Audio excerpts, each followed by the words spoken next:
Okay, everybody, we're live for the second match of this year's candidates tournament. This time in Pool B, and yesterday we saw Change opening playing Chess Demon, and today we're going to see the other finalist from last year's Antichess World Championship, which is Kex, and he will be facing Schizophrenic Energy in a very expected match. So this is going to be very interesting to watch as well, and I am lucky to once again have Firebat Prime with me.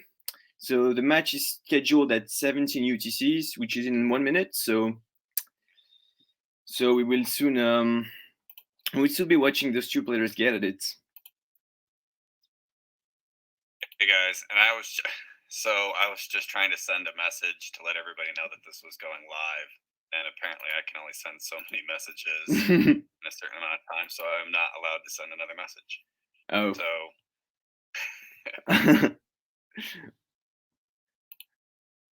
well, I think people are going to tune in by themselves. Last time, yesterday, we were lucky to have many people looking at the game, and it was a real pleasure for Firebat Prime and for me to have so many people watching, so many people commenting, and people being interactive. And Kex was joking about is IAF paying us to do all these streams, and I said they don't pay us, but our payment is like people being happy about what we do. And the first game is about to start right now. SirKex has white, Schizophrenic Energy has black, and Kex opens up with e3.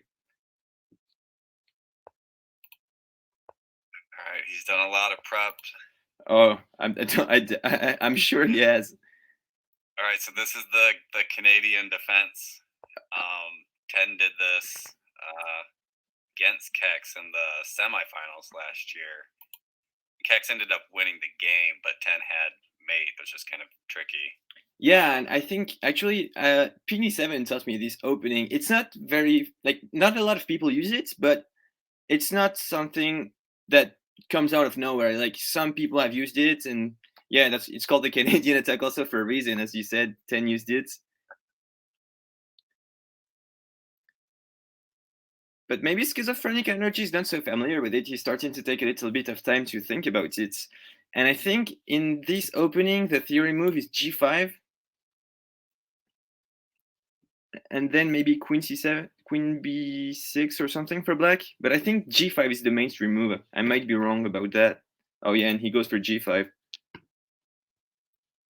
Yeah, and I'm not sure if you should be bringing the queen out on this move or not. Black, but let's see what he does. Yeah, he's still thinking about it.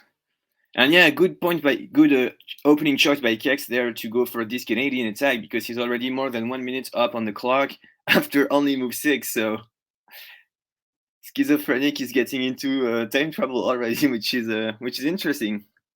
And you know what? That he's kind of known for that though. Like he spends a lot of time in the opening trying to make sure that like he's making the right moves and calculating. And then kind of the trick is if he has to play fast, he does play fast. I've played lots of games where it's like, oh, he only has like 4 seconds left on his clock. I'll just flag him. So I start moving fast and not really making smart moves, and he plays it out perfectly and then ends up winning. So he can move fast. He's very deliberate at the beginning. Yeah, of course, he knows what he's doing. I mean, he's in the candidates for a reason. He's a great player, and but now the queen is targeting both the a2 square and the king on the e1 square. So let's see which option he's going to choose. Yeah, I think Kex just protects his king here. Yeah, I think that's the. Like if the rook is open, it's not. I don't think it's a big threat, and it should be fine. Yeah, I don't see any intermediates for I mean, any dangerous intermediates for Schizophrenic Energy here. When that A file is kind of filled up with a lot of pieces, so. Yeah, absolutely. And this is again, look, if you look at the time, he's gonna wait till like 5 seconds left and then take that knight. So he goes for the opening the rug. Interesting.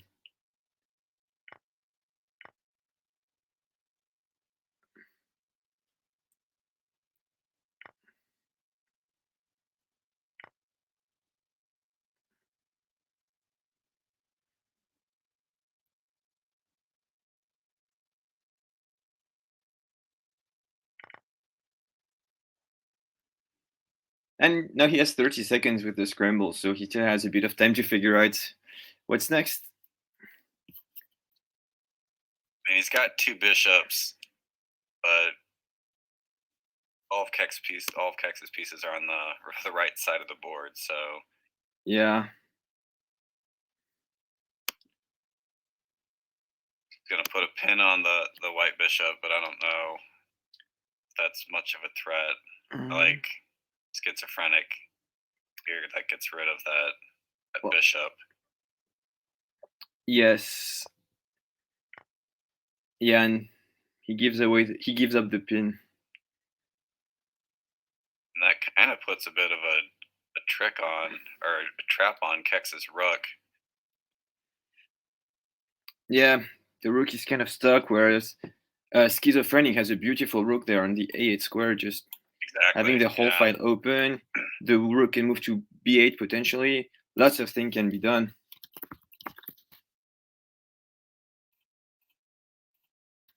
I'm not sure how.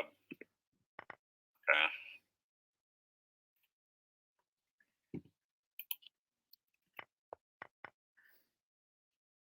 Oh. I had to put in.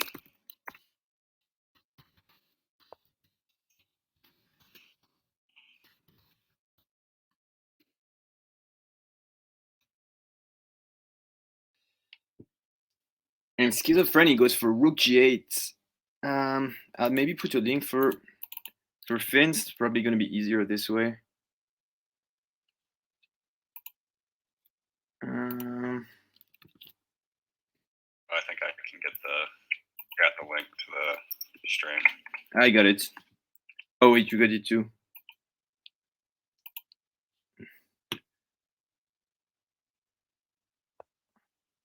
It seems like my message didn't send itself. It's kind of strange.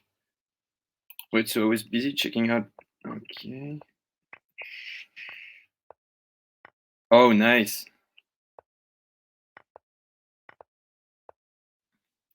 Yeah, and as you said, he's used to getting the time travel, and still he knows what he's doing. And we still get another Polish defense. We saw a lot of them yesterday, and he's using the German attack with the bishop on d3. But this time goes for queen h5, whereas Flo went for knight e2 yesterday. Right. Interesting. It looks like both of them are definitely prepped to run this line. I don't play the Polish very much myself, so I don't know like where this goes. Yeah, I'm more of a Liarded guy myself, but actually, to be honest with you, I've been starting to playing the Polish a little bit, and I actually love this opening now. Okay. I think I'm just a bit more comfortable with queen racing, with having the 2 bishops, and I don't know. It seems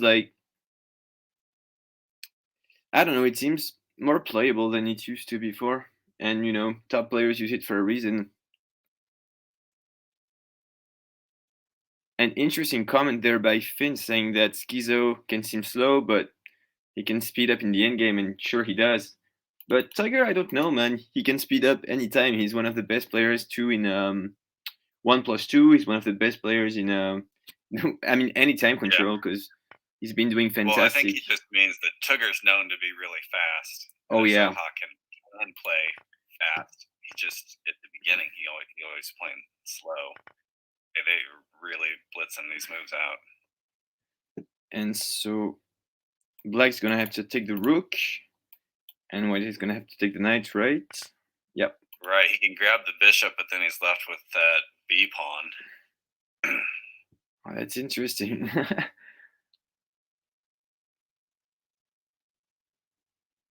think Kex is considering that. Yeah. Or can he ignore it?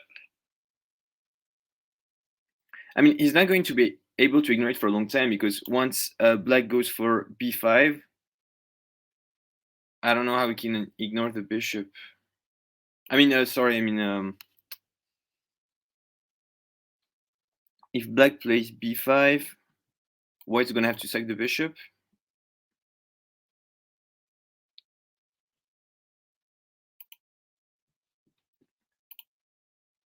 also, we have a very nice comment from Jero thanking us for the content. So, of course, it's a pleasure for us to make this content, and we're very motivated and very happy to stream all these games. We enjoy Antichess as much as everybody else watching does, and you guys thanking us is the best payment we can get, and really motivates us even more to do the content. And we're just really glad that people like you love it. So, thank you for the comments.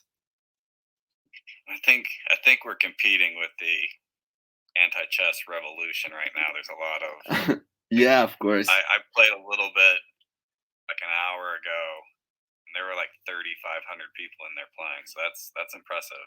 Yeah, I mean, this tournament is also a good thing. I mean, these league chess tournaments are also a good thing for anti-chess because our IAF tournaments are mainly known by people from the anti-chess community, and tournaments like Anti-Chess Revolution also, give the opportunity to people that don't know anything about anti-chess to start playing our game.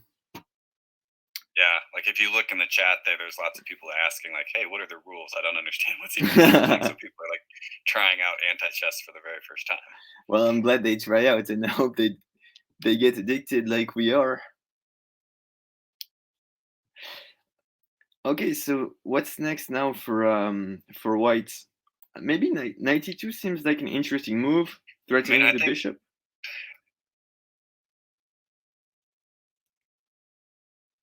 Or maybe knight h6, trying to take the rook. Not really sure what's gonna happen. And Schizo goes for e4.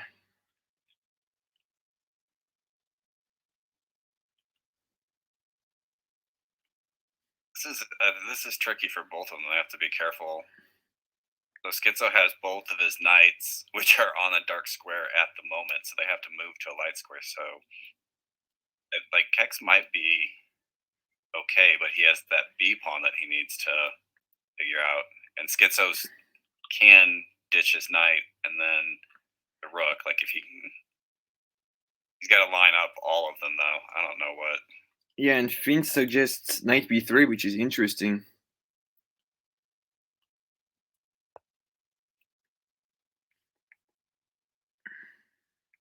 I like that move from Kex, kind of threatening or making it so the knight can't get lost. Like you just keep the knights alive,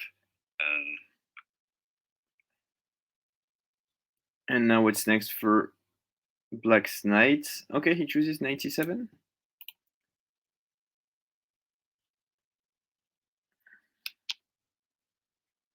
Kind of wonder if pushing the f pawn and just trading them so you're down one less pawn, and then that forces him to do something with the rook on the h file. I guess there's only one rook. Don't need to specify which file it's on.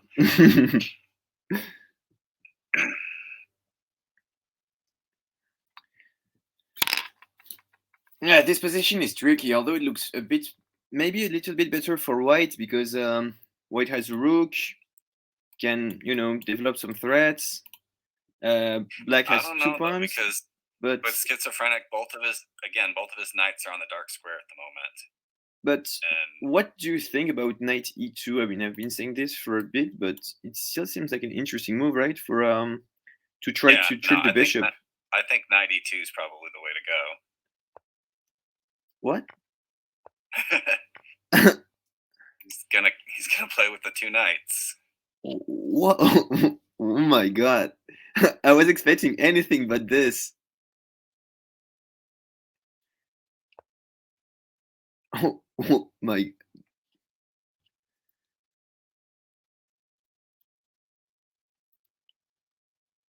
I mean, Kex has a knight also on the opposite side of the board. So I wonder, do we get down to where it's like knight versus knight? I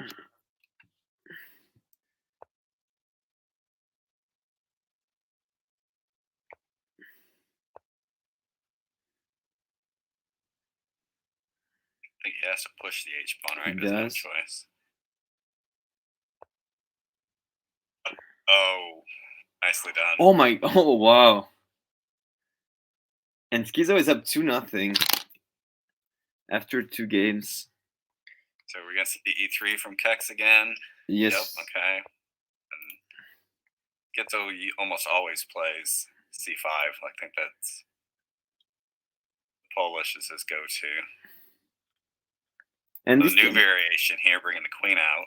yeah, he played this game. He played an amazing game against Remacat with this opening E3, C5, H5, but Remacat went for A5 instead of Queen B6 last year.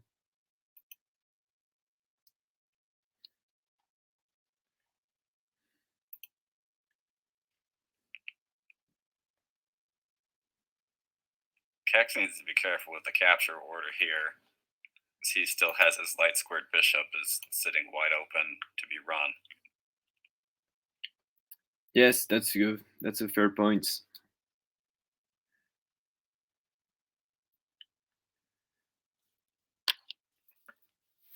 But once again, Kex seems to have surprised schizophrenic energy with his prep as white, because on move 3, he's already down 1 minute.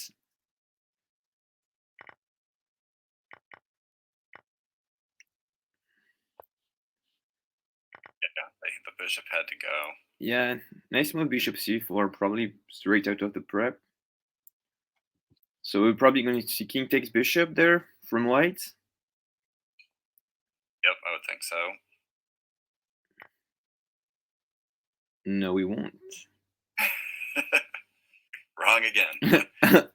All right, my guess would be this time, yeah, rook takes, I was going to say.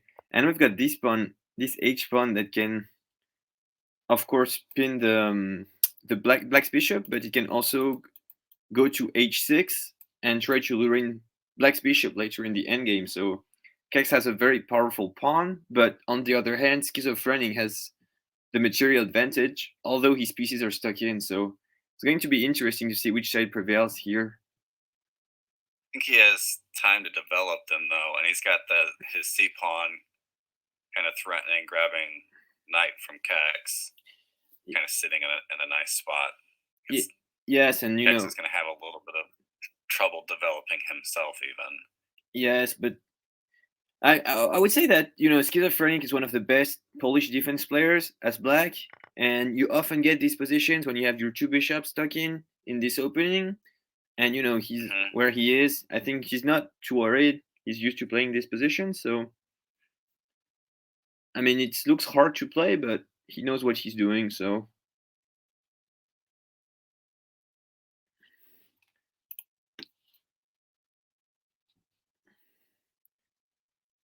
And already down on 10 seconds. Interesting. Yeah, he's got Kex is going to push the middle and try to take advantage of the pin that he's got on the light squared bishop. Yes, to be completely honest with you, I've been wondering when he was going to push this e4 pawn, and now he has. And he has to.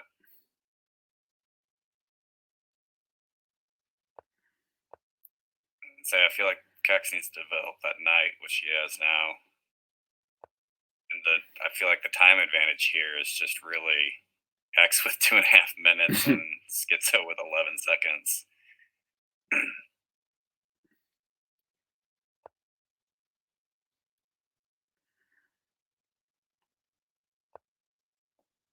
It's a cubing boy. Joined us. Is that Penny? I think it's Penny 7. He's coming back for us. Showing his love again.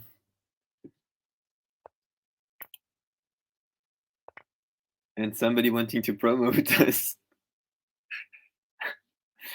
We're gonna be famous someday.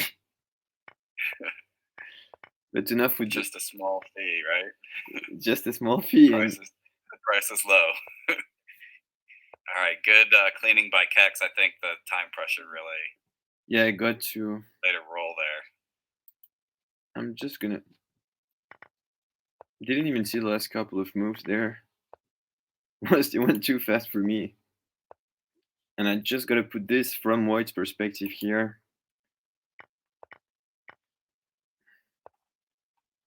So it seems.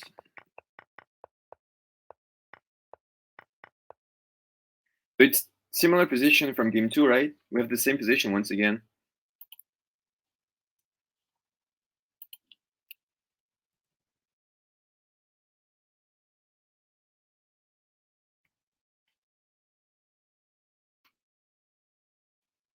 I don't remember. I mean, I know the opening started. Where we're at right now? Was this the same position as the second game? I think.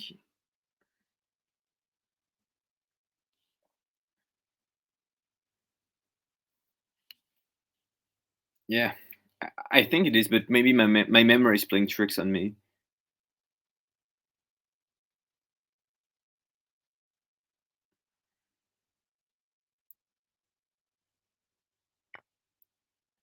Yeah, I was gonna say. I feel like just recapturing with the pawn was move.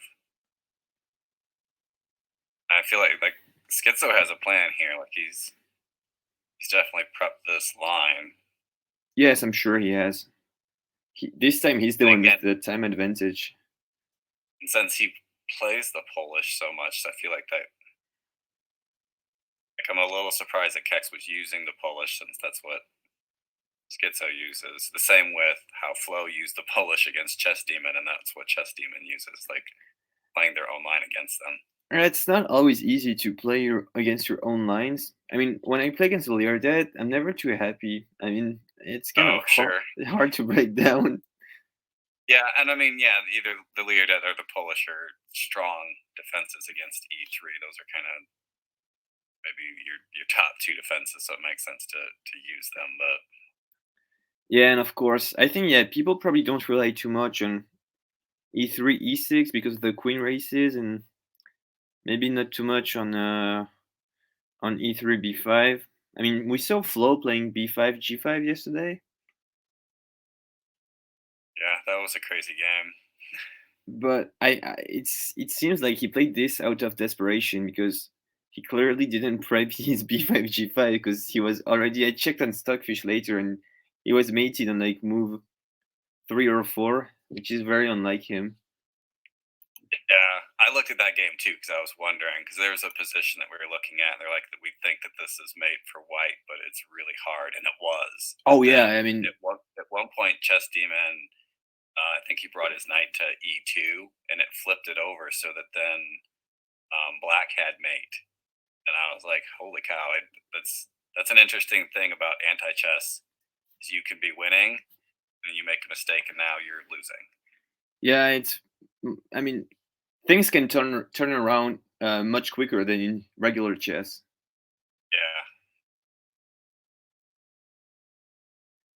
Yeah. Okay, so Oh, Schizo had all of that time advantage and now he's used all of it up basically to make this move.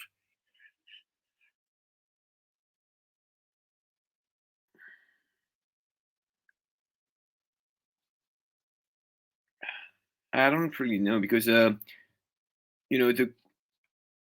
yeah, he's worried, I guess, about queen takes a2 and then about black retreating the bishop there on b8. Yeah, so he wants to prevent queen takes a2 and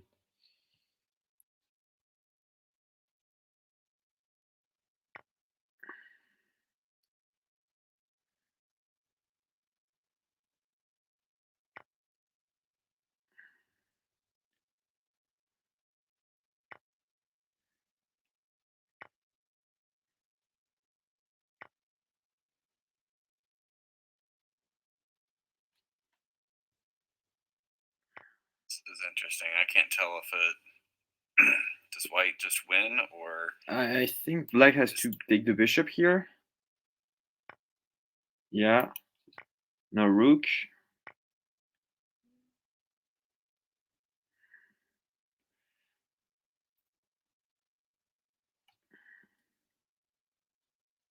can he take the king and win? Uh, I don't think. Okay.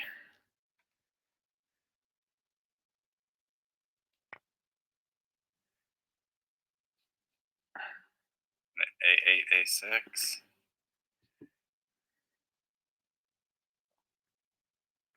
No, Kex's move. Well, Kex has time to figure this out, but yeah,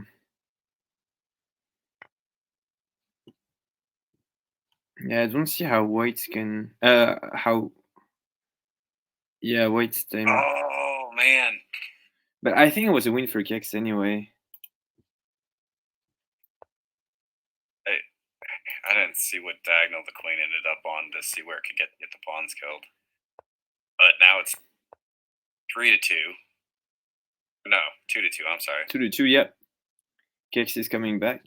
So we've evened it back out.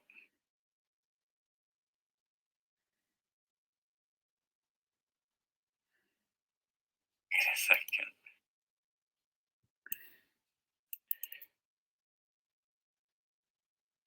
Okay. So this is kind of like that Canadian defense, but he kind of pushed a different order to. Oh yeah, he went first b4 and then e4. Yeah. I like it. Yeah, typical Kex. Playing some psychological warfare there. Who will have the craziest opening? I love it.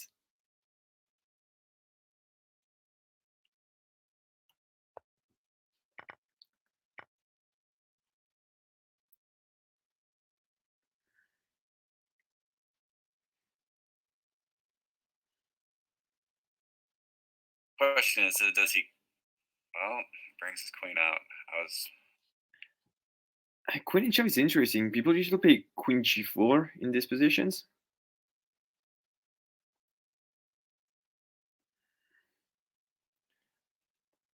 Well, so now Schizo has to keep in mind now that his bishop Yes. grabbed by the rook. Although I don't know that clean or not. Move the king over, the c pawn up, and then the king back. I don't know if that necessarily leads to mates. Bringing in some more attackers. I like. Yep. So the idea of this move is to go for knight takes a2, and the knight won't have to take anything after that. So, and then the rook will have many captures before before targeting the a7 pawn. So, very interesting choice by Schizophrenic there. He's setting up a nice capture chain, but sometimes that can backfire because now, it's like now the Gitzo's rook is going to be going through pieces too well. Yes, it will. Kex clears out that capture chain. And actually, yeah, now that I think of it, it looks maybe a bit easier for white because if you look at the rook, it can end up on c2 and not have any more pieces, or it can end up with h1. Take the queen here, though.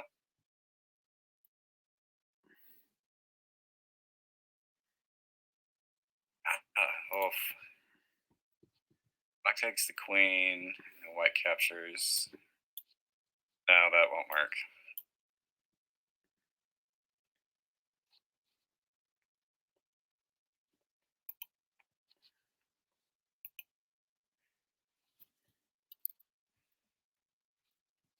And we now have 10 people looking at the stream, even though there is anti-chess revolution going on. So this is very nice to see.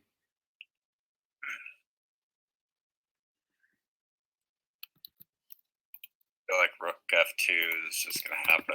He's running out of time to mess with anything else.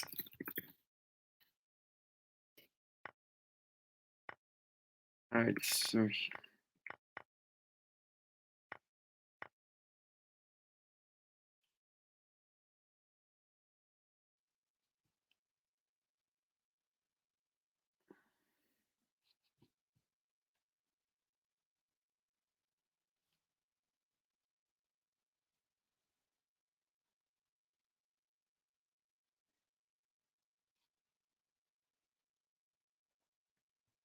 Like Kex can take the knight.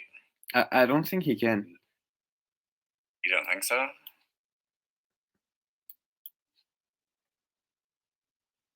Oh yeah, actually, all right, we'll have to analyze that.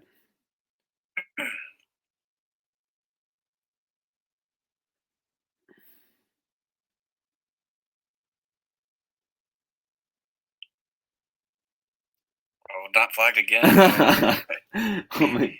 I was thinking knight to h6, but so this is turning into a queen race with barely any pieces left. Yes.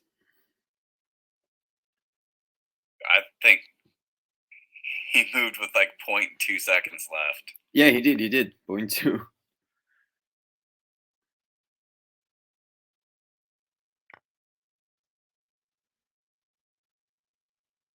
Oh yeah, I think this queen race looks better for Kex there because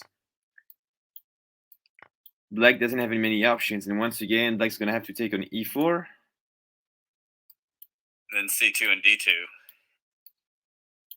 Yeah. Yeah, Yep. takes. I think that maybe knight h6 might have been better, but you didn't have a lot of time to search it. So Kex takes the lead 3-2 after dropping the first two games. Yeah, interesting to see the comeback there. Yeah, so we got 5-game break, it looks like.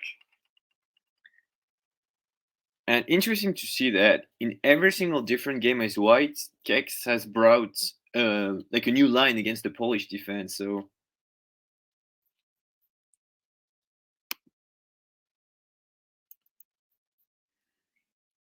I go back a little bit in this race. Yeah, so Kex could have taken.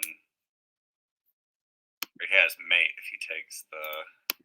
Oh, he has mate earlier, anyways. yeah, the thing is, schizophrenic is actually studying all the lines from Kex at the moment we speak. Right. So the knight h6 actually the move to make. So that would have saved mate.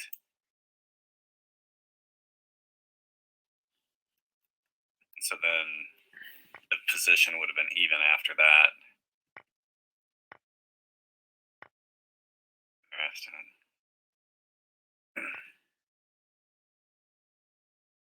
Knight If you go h6. back a move. Oh yeah, actually.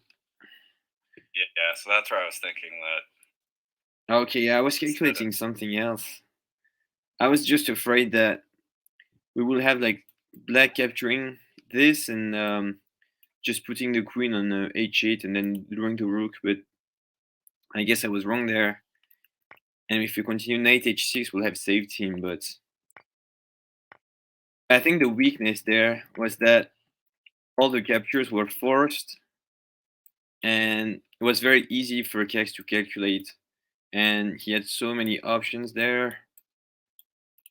And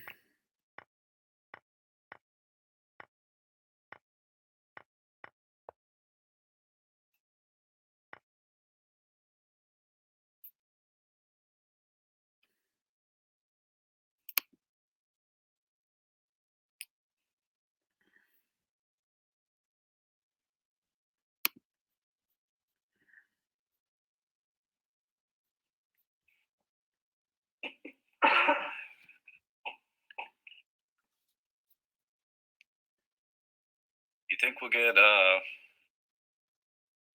c4 at all, X, or? I have no idea.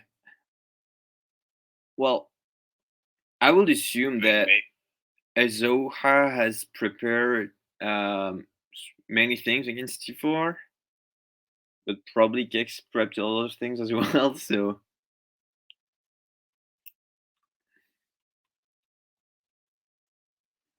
I think in the semifinals and the finals we saw a lot of just e3. yeah, I mean, even yesterday we only saw Chess Demon using C4 once. So yeah, after he had secured, it was a very good c4 game though.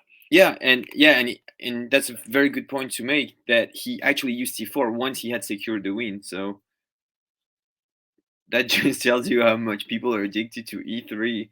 But it's really interesting also to use other openings to catch your opponents off guard. I mean, that's how Flo, playing knight h3, playing b5 g5, was able to out prep his opponents. Mm-hmm. And he played knight h3 twice against Kex in the finals. So Yeah, E3 is definitely the best opening, but that's also, what people are preparing to fight.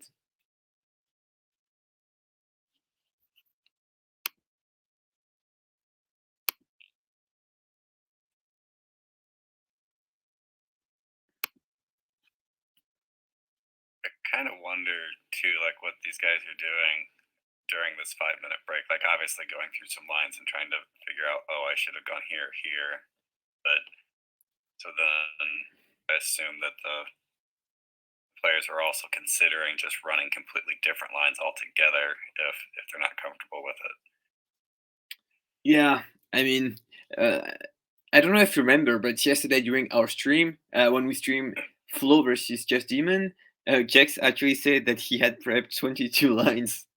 So he definitely has many options there. I think it was 22 chapters, 22 which is chapters. probably more than 22 lines. Yeah, of course, because there are cell lanes in every chapter. Yeah, I mean he's hungry for the win, and as we saw, he was down 2-0, and he kept fighting, and now he's up 3-2.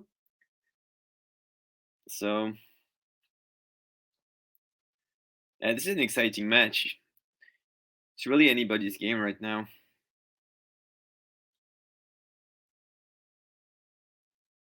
I wasn't watching the clock. How many minutes has it been? Oh, Let's start playing, guys. I want to watch. well, it says that the match started 11 minutes ago, so they probably have like 3 or 4 more minutes, I would say, maybe a bit more. How long of a break are you allowed to call? 10 minutes. 10 minutes? Okay. And only once during the game, so Okay. they have Can't 10. have a 10-minute break between every single match. Yeah, man, we would stream forever.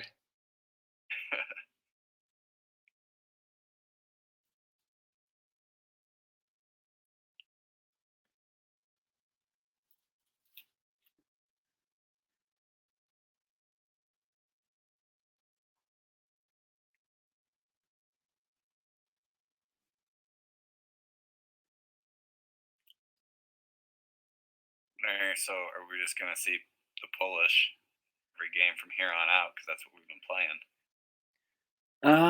That's a good point. I don't know. I mean, Kex has been mixing it up, though, in the sense that, like, playing the Polish, but he immediately goes to different variations of it. I mean, I know Kex started out with E3, E6 when he started playing as black, but I wouldn't play E6 if I were him against the Zoha because he knows all the queen races, he knows everything.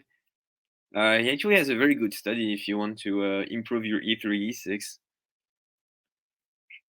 See, and I avoid that race like at all costs. So if um, if I play E3 and someone goes E6, then I play B3, and we don't do a race.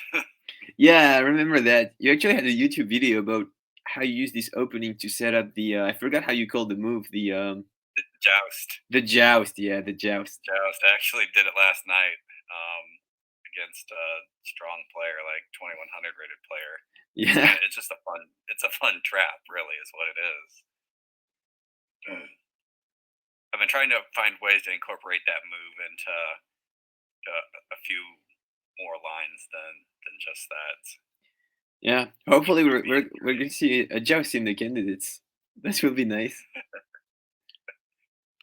think unlikely. I think it's unlikely. But I've seen Schizophrenic playing B6 in the past. So Yeah, and Kex. yeah. He does sometimes break that out, and he plays that really well too. So maybe we see that. Yeah, and I know Kex also probably prep B6 as well. I mean, we've seen him playing B6 in the past. I know he played it against Flo last year.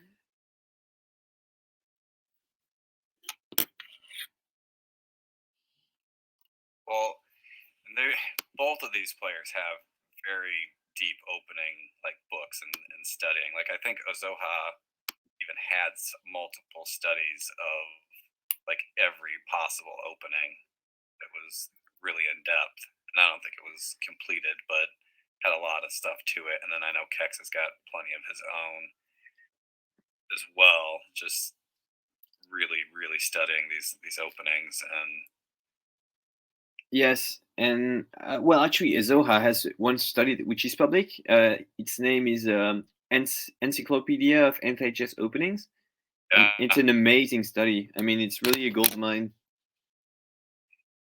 All right, are we playing again? What happened here? Just Kex had white, so they had to abort and rematch. Switch so that, it up, yep. And no, they played the same thing again.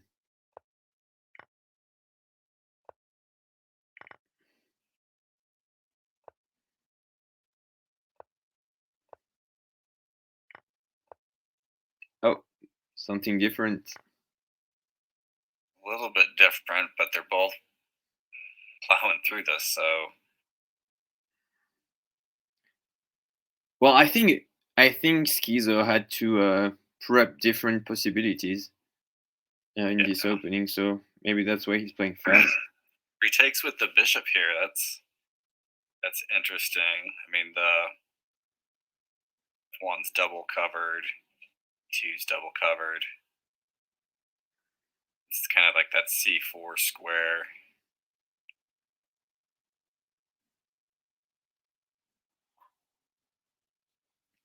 Taking with the bishop is risky, especially if schizophrenic has 2 minutes to calculate.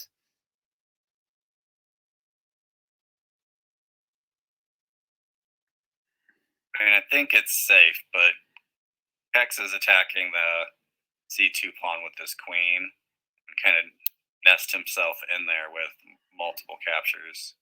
Although those squares are all covered, so it's not like he's got a second recapture after that. Yeah. I wonder what's going through Schizo's mind there. Is he calculating king f1?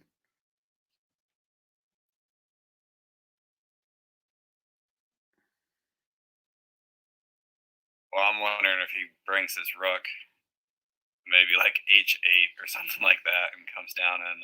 It's possible, but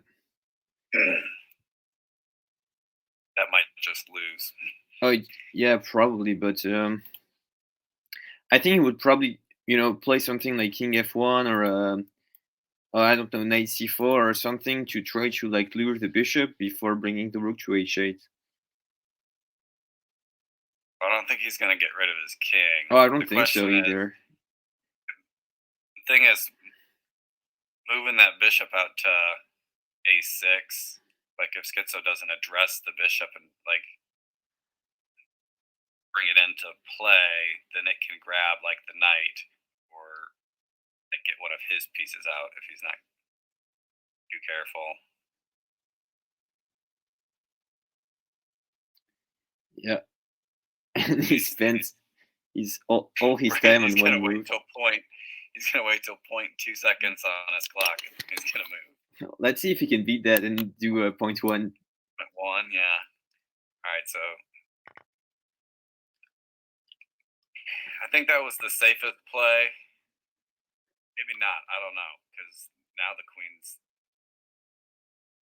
kind of threatening to grab his rook, and if he moves it over, it's still making threats on pieces. So yeah, bishop b2 is good. I like that move.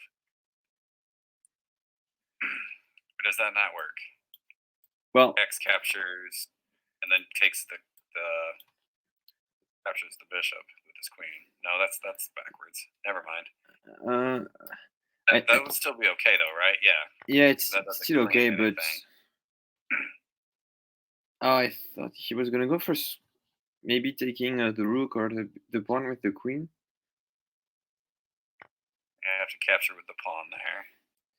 Yes, you do, because the bishop's not there anymore to. So Schizo's going to march his king to that side of the board to try to make Kex ditch his rook. He can go all the way over to the h file if he wants. Yeah, rook h5 is fine. That would be dangerous though, because then Well, then if we see rook h5, we're probably going to see g3 from white. Yeah, and Kex sacrifices the rook anyway. so then he can do an intermediate here. He can play e5, e6, and then capture, and that forces a promotion. I don't know if that wins, but it's always my instinct to go for that. So yeah, instincts kick in. always go for the intermediate. So what, like maybe b2 with the mode on the light where so he could take a bishop here. He can take a bishop and take the draw, but I mean he has white. Well, no, that wouldn't be a draw if he takes a bishop. Now it's different. I was gonna say he could put the king on e7 and then get the king and the pawn killed, and then ditch the bishop on c1. Now we're looking at something different, though. Okay, so he's just gonna take the. Oh, wait. What about bishop to g3?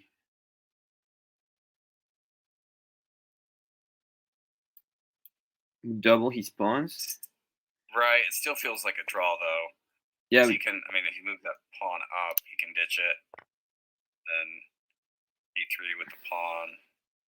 I don't know if he wants to do that. Still, this feels very drawish to me, but probably we're gonna see. Yeah, not too many options. I don't know. Yeah. Bishop h7.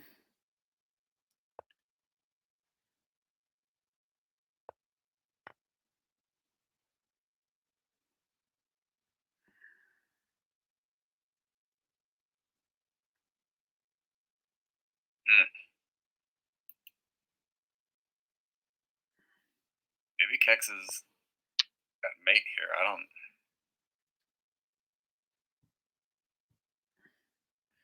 Probably king e4 next. Yeah, he can't push the g pawn yet. e5 maybe. I don't. Because e4, then he can play knight to f3, and then you got the 2 kills, so that would lose. Oh my bad. Yeah, absolutely. Sorry about that. That's got to be e5, I think. Part of me wonders, like you've got the time advantage here.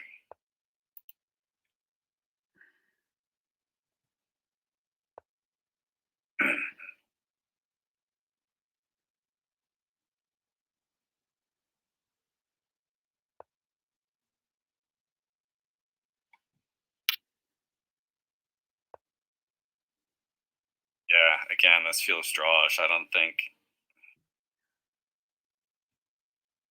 Technically, Kex can push that king to d4 pawn now.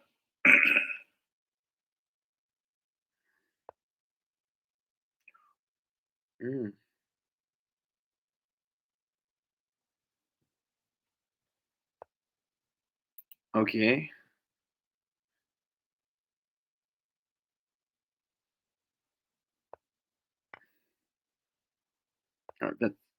That's got to be winning for black now, right?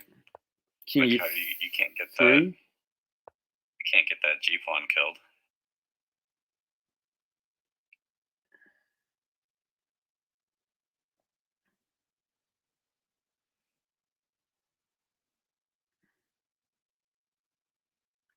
Or maybe knight promotion.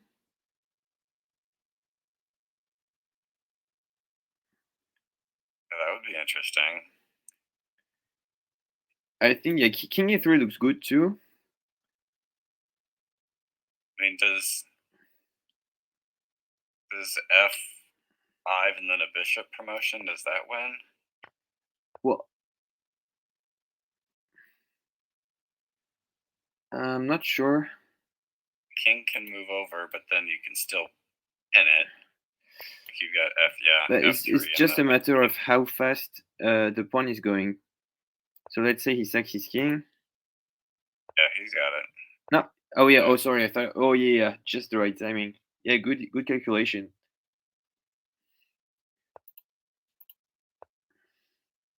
Some more Polish. All right. This is different.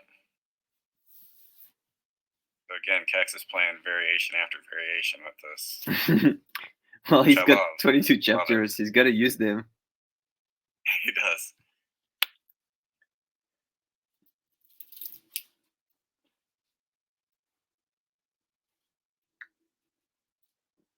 And so after 60 game there, Kex consolidates his advantage. Score is now 4-2.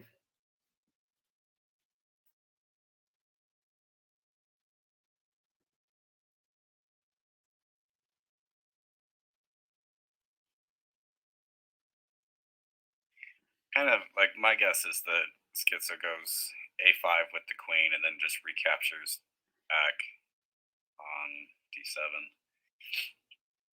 Wait, can you repeat that?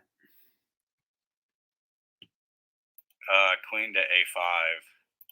Queen to a5. Bishop takes. And then recaptures. Okay. This is just my guess. I don't know if that's yeah. Right play. It's possible. It's possible.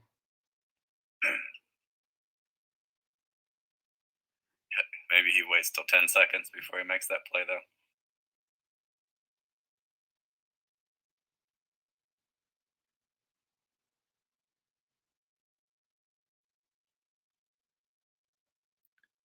Is he calculating bishop b7? I'm just looking at the chat, and Penny said f5, bishop promotion. So maybe he said that before. I'm sure he said it before I did.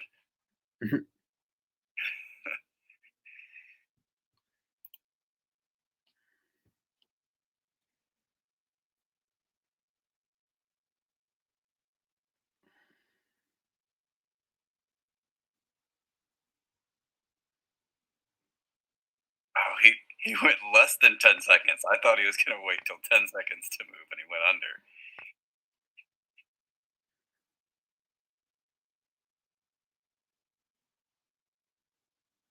I wonder if he's just trying to make this more of a challenge, and he's like, I'm gonna play with 10 seconds.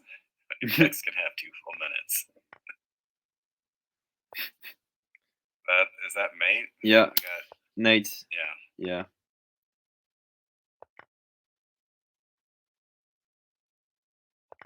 E4, yeah.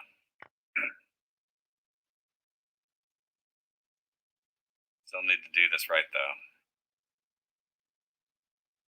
Maybe just push d5. Yeah. I like it when I predict.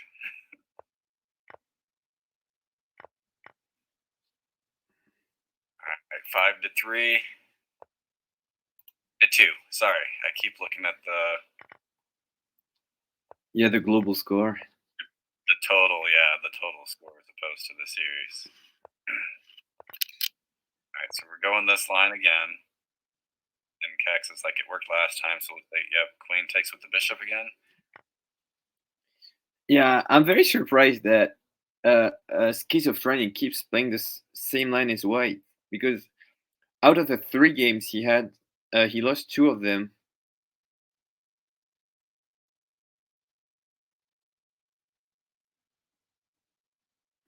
Now I'm forgetting. He had the break was after he played c4. Right? It was right after the game, so he can't play c4. And I feel like when I had gone back and looked, that was mate for black. Oh, it's very possible. Think.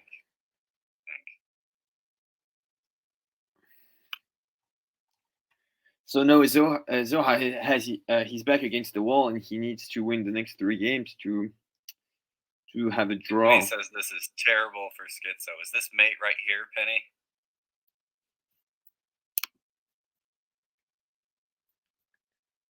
I don't know. It just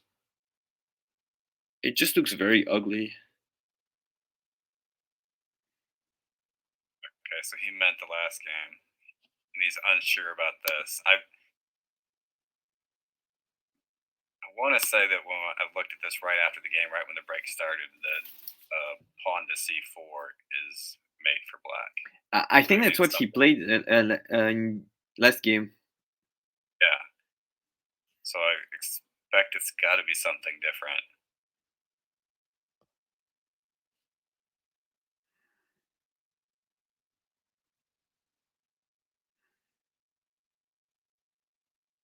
Like, can you just play D1? All right, so this is different.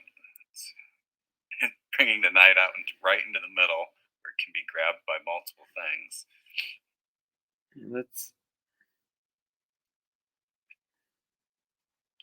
They're going from some crazy stuff. So he has to move. It makes sense to move the knight again, but I mean, maybe Kex just capture it with a pawn, maybe with the G pawn, and then I think the H file is fine with the knight.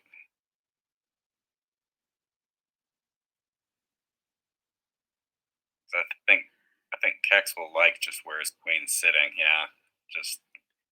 But he captured with the E pawn, not the G pawn.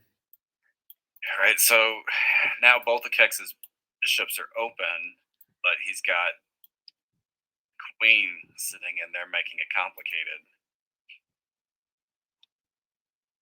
Which I really like doing that. I like opening up multiple pieces with my queen sitting, on their end, attacking 4 different squares that half of them are covered and half of them aren't. It's usually a win if you can do it, or because you end up flagging your opponent because it's too hard to solve. Like maybe it's mate, but it's just too hard. Yeah, because for the opponents, like if you like, usually there's like only one very complicated way to fight back, and usually it's like only computers can find that. So yeah.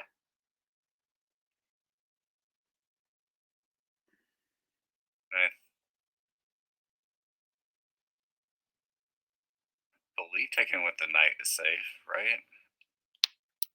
Taking with the knight here?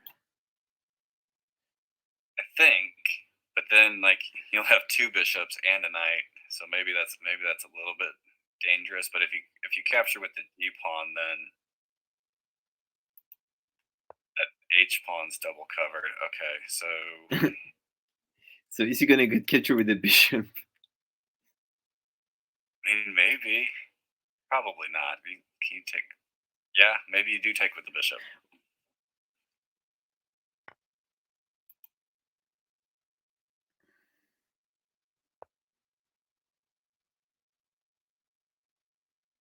Again, like perhaps Schizo has mate here, but he's got 10 seconds.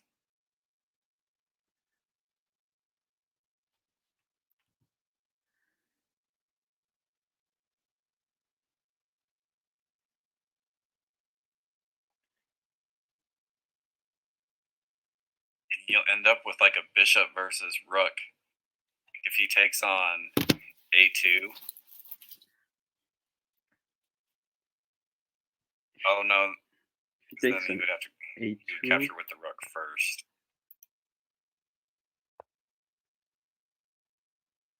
Interesting. I don't think that works because now Kex just captures F2 and then recaptures the rook back and ditch the light square pawn, and then I mean he's got the doubled pawns, but I don't think he doesn't have a choice here, right? Yeah. So now you just this weird setup.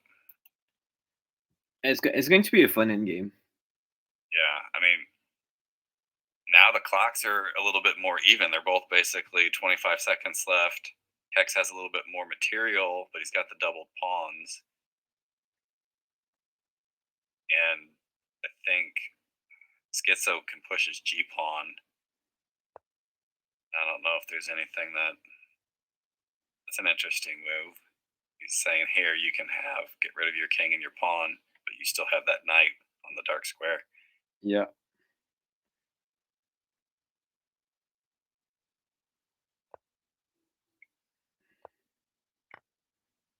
All right, so he got rid of both bishops.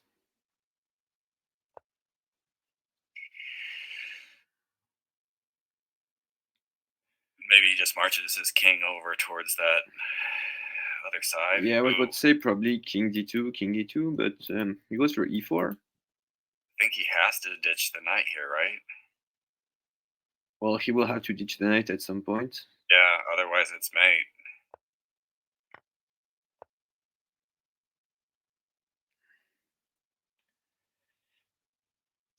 Now probably march the king forward. Yeah, king d2. Okay. Ooh. So trying to set a capture chain. Yep, because then he can grab the knight, which is Oha hovers it, so he has to capture with his king instead, which is very smart. Wait, but I mean, Kex can move. I think He goes for it. no. Is it? Oh my god. Okay, yeah, it's actually He just promotes to a rook here. yeah, He just needs to move. promote to rook and then g3. Okay, yeah. Okay, I thought. Or better. Oh, nicely done there. I think that works better actually. Because maybe the rook promotion, your king would be too high up. So good game by Schizo there, especially the time pressure that he was under Yeah. at the end. It was an interesting end game. He's kind of saved it too. It's 3-5. He still needs to win the next 2 games to end in a draw, but Oh, and we see the same line as in one of the earlier games.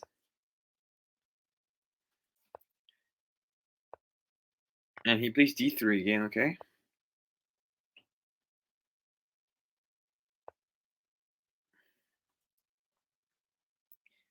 this is looking exactly the same, right? And then we'll develop the knight. Yeah, I think Schizo plays something like knight a6.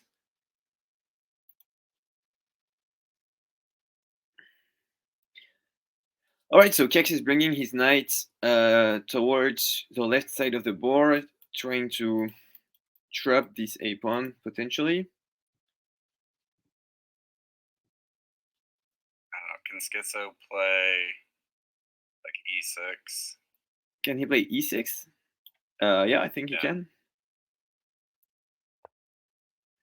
But does he want to play king?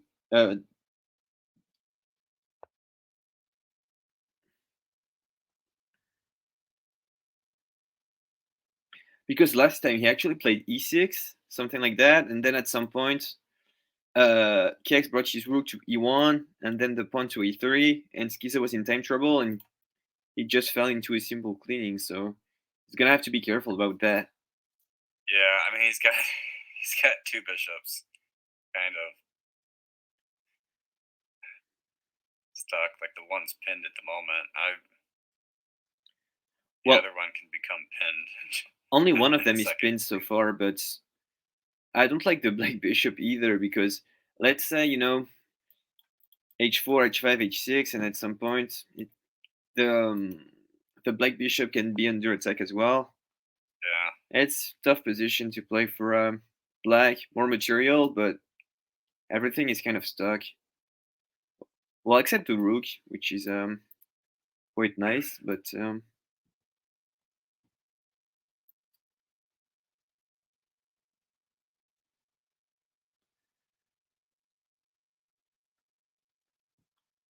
and Kex pushes e4.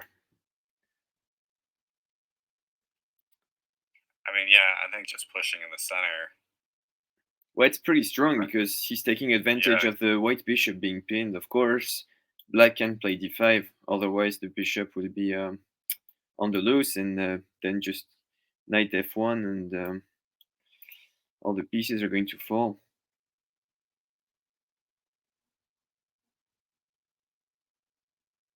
And I feel like this is what we saw last time too. Like he allowed him to get rid of the dark square bishop, but it didn't matter in the end. I feel like Kex maybe wants to save his knight, so either move it out of the way. I don't know if you drop the f pawn first or not, but Yeah, I was calculating rook b1 for white, but it doesn't work. I don't think white has an intermediate move here. No. Wow. So just He playing a lets the waiting knight move. go. Sorry? He let the knight go. I was thinking maybe he'd hold on to it. Yeah.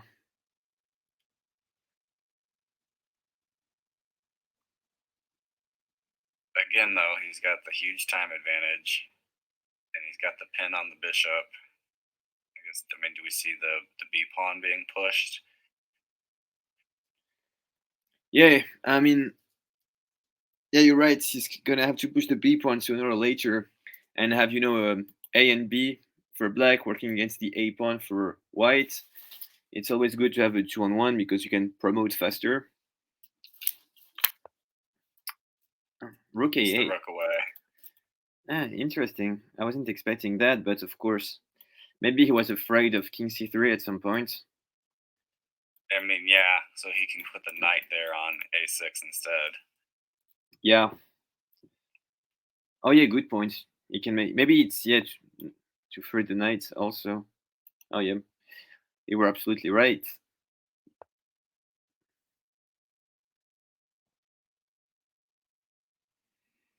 Probably just trade pawns.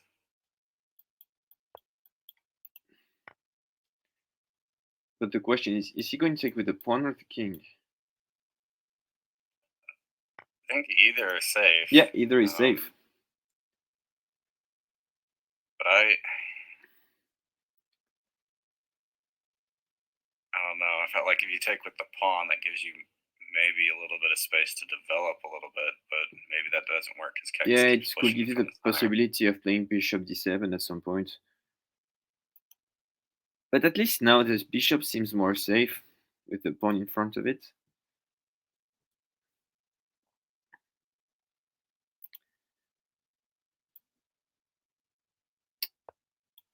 Yeah, was well. Yeah, he's gonna hold on to that rook though. He can't. Yeah, if he doesn't hold on to that rook, he's going to have a tough endgame once the Zoa frees his rook and bishop. Probably going to shuffle the rook back to d1 or to a1. Yeah, I'd guess right back where it was. But he's actually thinking about it. He's considering it. Okay. Now he can push his e pawn, but he doesn't have follow up. Yeah, he needs to get the king over a space first, so then he can hit f1. Okay, knight c7. I Yeah, like it. they're both setting up capture chains. Here it comes.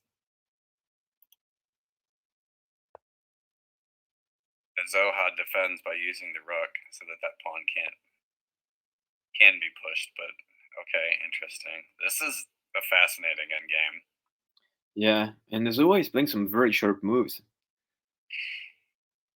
Yeah, I was a little surprised that Kex got rid of his rook, and now like his a pawn is just kind of the thing where the a pawn's never going to get killed. Yes, because there is a4 and then b5. So he's gonna move the rook there. Rook f6, rook g6. Goes for g6, okay?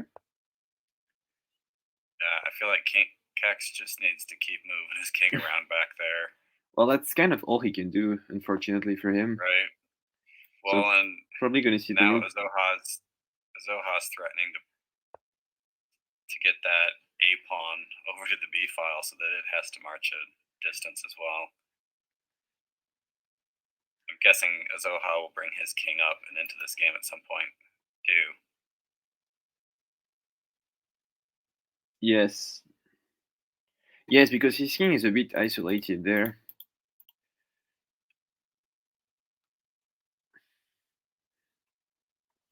But at least maybe the upside for white in this position is that it's kind of easy to play. Like you only have one or two correct moves, and this translates by Kex having a strong time advantage. I mean, yeah, so he's decided to push the a pawn, so the pin's gone.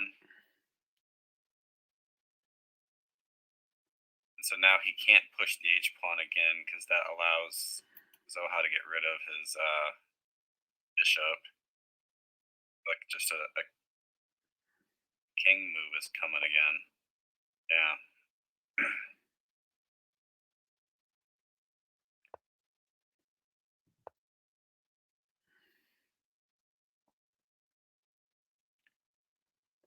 So Zoa is gotta be careful with his rook there. If let's say white plays king g2 at some point. Okay. He sacks Oh the pawn no. first. Yeah. Oh, oh! I didn't see the most obvious Another one. Oh my blunder. god! Yeah. So I Kex was takes wondering the if that was series home. how it was going to end. Just like a player waiting for the other person to make a mistake, and that's what happened. Well, that's what I was talking about earlier. That in these positions, even though black seems better, white doesn't have too many options. It's kind of easier to play, whereas black has to be careful with like all the pieces, especially when in time trouble. These positions are technically winning, but they're harder to play, and they go for this line Yeah. again. Yeah. Like Schizo had the material advantage and kind of had it set up, and it looked like he was trying to set up an elaborate capture chain and just didn't see that the discovered attack. Like I think he was setting it up, but then Kex pushed that pawn on the outside, and he just didn't. He thought it was safe, which it So was safe earlier, and it's just like you're comparing a few different lines at once, and then you play one of them, and then you're thinking about the other one still. yes, but this game will be important for Zoho as well because let's say that he wins all the other games and he might be tied with somebody, and taking a 6-4 loss is not too bad in terms of tie breaks. So Right. Yeah. you still gotta be careful about this one. All right, and this is the same. I forget which game it was. It was game 5, right before the break. This is the same position that we were in. And actually, I do not recall what. I can't remember what Zoha played. Did he play? Maybe I'm wrong. I don't remember. I think. Well, he played Rook B1 maybe. I don't know. That seems unlikely. Well, it's I if I remember correctly, he played a move that didn't lose straight away. So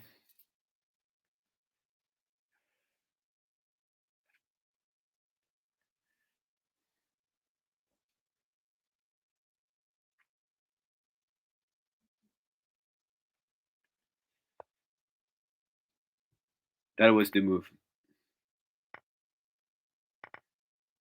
Yeah, this is exactly what we were.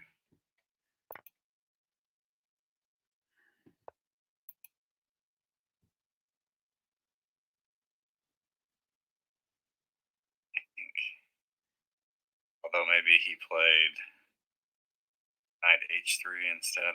Yeah. There's no point in trying to remember. It doesn't matter. Yes.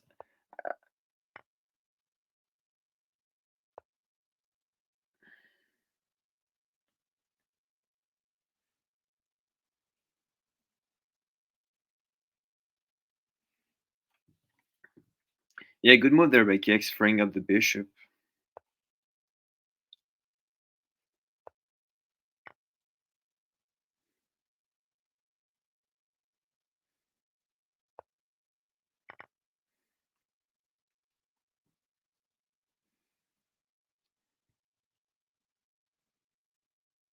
Maybe the game I was thinking of was where Zoha won, or kind of this weird end game. But now this time, Kex has freed up that whatever was on. Yes, Like, I think in the last Zoha game the has bishop was more. full length to march. So I don't know what to do there for white. Maybe knight h3. I mean, that or you just dump both of your pawns and recapture with the king, and then kind of step it out of the way, and then both sides march their pawn. Yeah.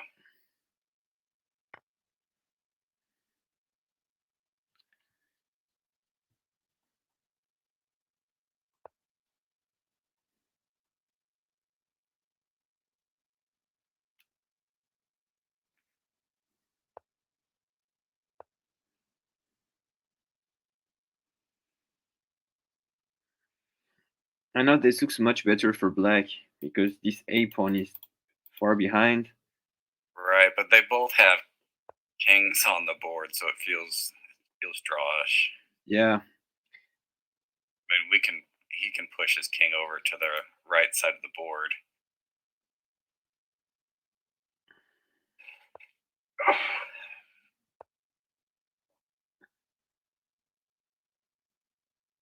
He's offering up the capture chain.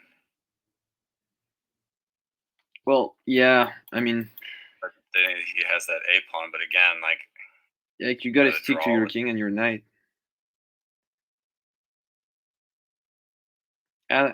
Yeah, maybe it's drawish, but I would still rather be black in this position. Yeah, nice move. I like knight f6. yeah, that's mate. So now he needs to move.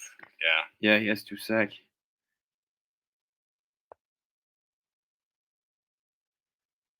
Oh, I think it's gonna be a draw because he's gonna promote to bishop. Whatever. Yeah, there you go. Yeah, there is no way black can stop the bishop promotion. So yeah, your instincts, sorry, were right. It is a draw.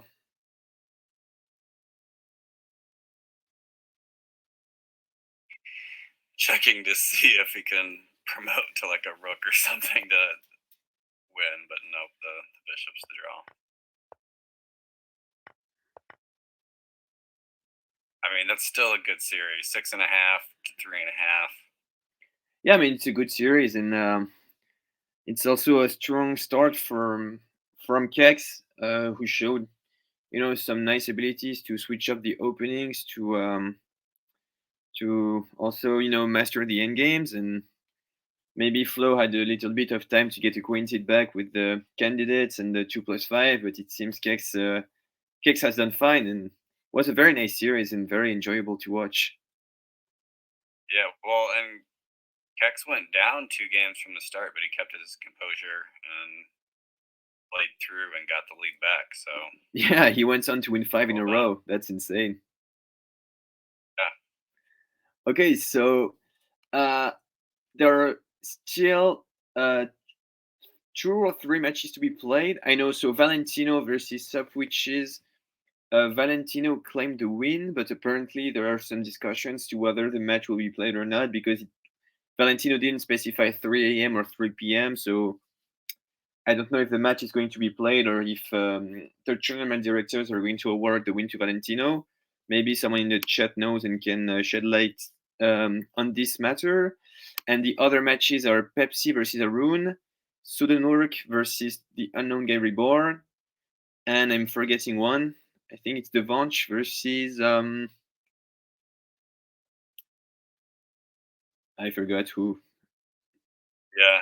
I don't remember too. I haven't seen. I know that we've got Pepsi and Arun tomorrow, um, which I believe we can stream that and well. I don't know if I've seen if other people have scheduled. I need to go back into that. Yeah, let's just take the Antichess World Cup forum. I'm just doing this right now. And Kex just posted 26 seconds ago the results of the match. Okay, so we have Pepsi versus Arun. Um,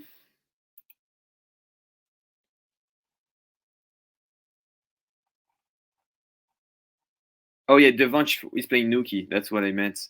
But this match hasn't been announced so far, and Tugger versus Sudanurk Yeah. hasn't been announced either. So When do they have to play by? Is it by like Tuesday? Or be done by before Wednesday, or is there still like another week? I think they have to play by Monday All because right. Well, I'm just reading Autumnwind's post after the end of the Swiss round. He said that the first week of matches will begin on Tuesday, January 10th. So I guess next week will begin on a Tuesday also. So I guess they have until Monday to play.